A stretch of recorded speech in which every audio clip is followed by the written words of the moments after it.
all evening long. Deadly chaos at the concert. 19 people killed after an explosion at an Ariana Grande performance.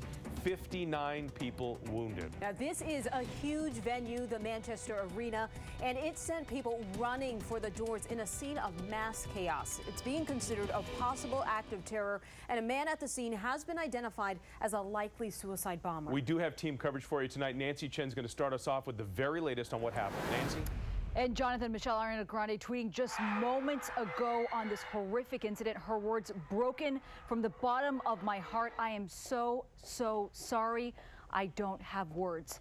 Now, officials are treating this as a terrorist incident. The concert was coming to an end when the explosion went off just after 10:30 Monday night. The arena says the blast happened outside the venue in a public space, but this left thousands in the area, both inside that arena and outside, scrambling to find safety. As we mentioned before, Ariana Grande's publicist says she is okay, in cell phone video capturing concert goers there fleeing a packed arena after the last act. Now, that blast has also stranded hundreds near the arena, but the hashtag, we understand, Room for Manchester, is now trending on social media as locals offer up their homes for anyone who needs a place to stay. Michelle?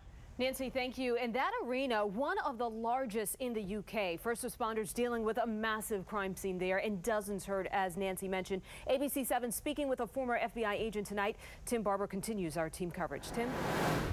Attacks like this bombing in Manchester are hard for law enforcement to stop unless investigators have good intelligence that alerts them before the attack. Former FBI agent Brad Garrett says we give terrorists too much credit because it doesn't take much skill or intelligence to carry out a bombing in a crowded place, especially at places like the entrance of the Manchester Arena, which would have been much easier than carrying out the attack inside the secure area. I think extremist groups, Al-Qaeda, ISIS, etc., have figured out they get as much bang for their buck to do these, what I would call low-tech, unsecure attacks, where it makes it almost impossible for us to defend against. The Department of Homeland Security released a statement less than an hour ago saying there are no credible threats to music venues in the United States. Reporting live in the Satellite Center, Tim Barber, ABC 7 News. Tim, thanks very much. Other news now, Governor Larry Hogan tonight calling this an unspeakable tragedy and saying that he is praying for the victims and their families. Do stay with ABC 7 for breaking news coverage. Sign up for our text alerts at wjla.com/text. As soon as anything happens, you'll hear about it on your phone right away. New at 11. I love you, man. I'll remember you for the rest of my life. So many emotions out there. A large gathering tonight to honor a college student killed in a possible hate crime. Richard Collins went to Bowie State. He recently became a lieutenant in the Army. His bright future cut short. He was stabbed to death at UMD. Our Tom Rousey is live with the emotional gathering in his memory. Tom? And Jonathan, so many here said this death was so senseless. Hundreds of people came out, absolutely packed an auditorium here at Bowie State tonight in honor of a fellow student they say they will never forget. 1, 2, 3. A balloon release ended an emotional night before graduation at Bowie State. 4 years ago, I came to Bowie State University. Indoors, a packed, standing room only vigil began with the words of Richard Collins himself, spoken just 4 days earlier at his Army commissioning ceremony. I faced adversity throughout my time in university, but I always seem to find a way to overcome that. Richard was an outstanding individual. He was an outstanding cadet. The head of Collins's ROTC program called him a man of character. As we move forward, let's cry.